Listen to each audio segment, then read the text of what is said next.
Okay, so welcome back. We have got two construction items, I'll call them, on the table here. We've got one on my right-hand side, which is very circular in its nature, and the one on my left is quite square, a little bit higher, a little bit boxy. What do they represent to you? So I think, it's maybe perhaps telling that I have gone against the brief here. And then An architect going against the brief. Yeah. Sure. Challenging the brief. That's kind of what we always ask people to do, isn't it?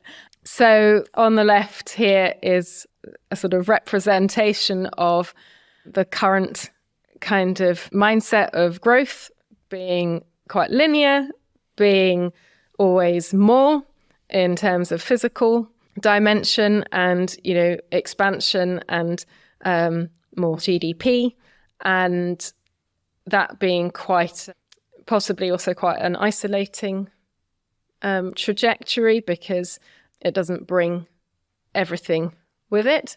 That's why some of it is lower than the other, because there's not a sense of equity. Yeah. On the other side, closer to you on the table, I've tried to model that sense of the carrying capacity of the planet and that collaborative nature, that much more circular aspect of how we need to reframe our whole thinking and all our systems. And that notion that, at the bottom, we are bound to the biosphere, what the planet can carry, and everything else has to sit like the Russian dolls stacked on top of each other within that. But also that connectedness, it is a collaborative game solving this problem. So that's what it's trying to represent. That's great.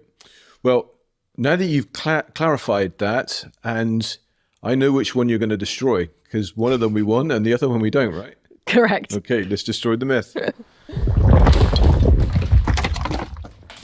Good stuff, Jess. That is great. There we go.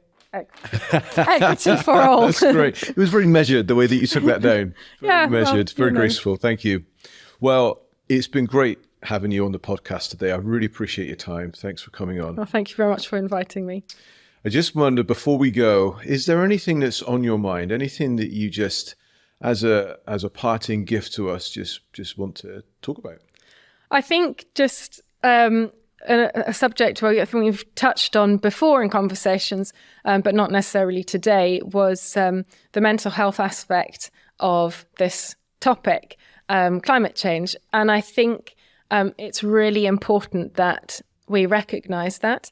There are some amazing recent studies. Bath University surveyed 10,000 young people aged between 16 and 25 from 10 different countries, from Brazil to Nigeria to America to UK, and asked them a series of questions about how they felt about climate change. And 84% of them said they were moderately worried, and over 50% said they were extremely worried. Big numbers. And it was a big number. And what's more was that there's also really strong correlation. Over 50% was saying that they are frightened of the future. Right. And if we talk about the profession and we look at people who are doing really good stuff in the built environment space on environmental and climate change issues, they are people who've got a conscience.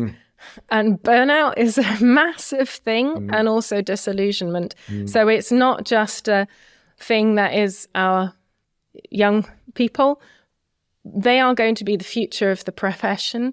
So they're coming already kind of primed with these concerns.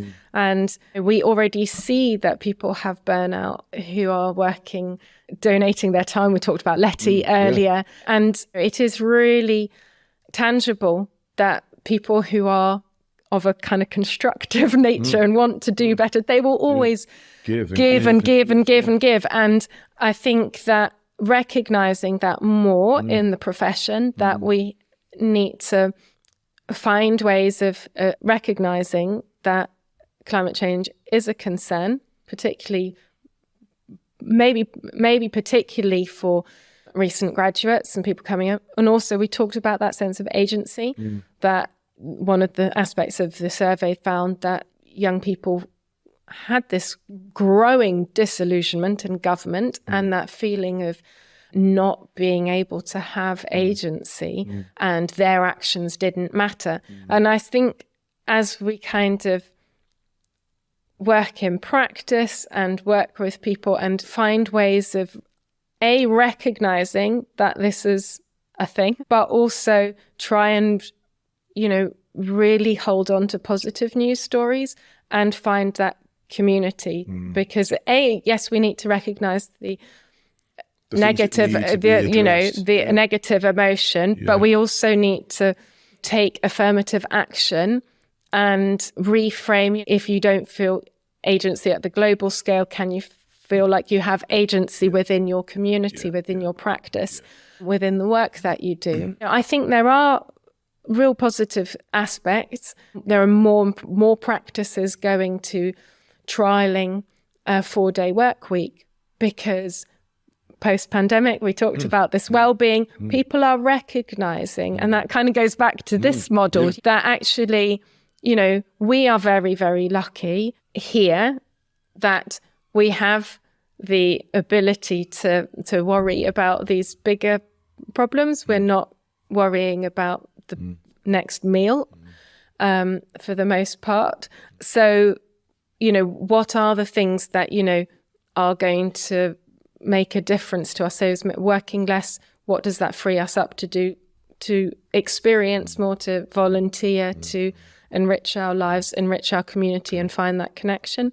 So I think recognizing those emotions and that strain is really important when we're talking about this subject. Yeah, definitely. Because I wouldn't I don't want people to feel such despair about this subject. And it is, the headlines aren't, the science is not good.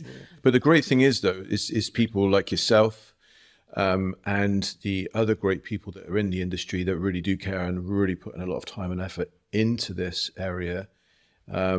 Things are being done. And so I would say kind of the message is let's join, let's be part of that community, because we've got Letty as an example of what can happen, that you don't need permission from government. You don't need sponsorship from the organization that you're working for.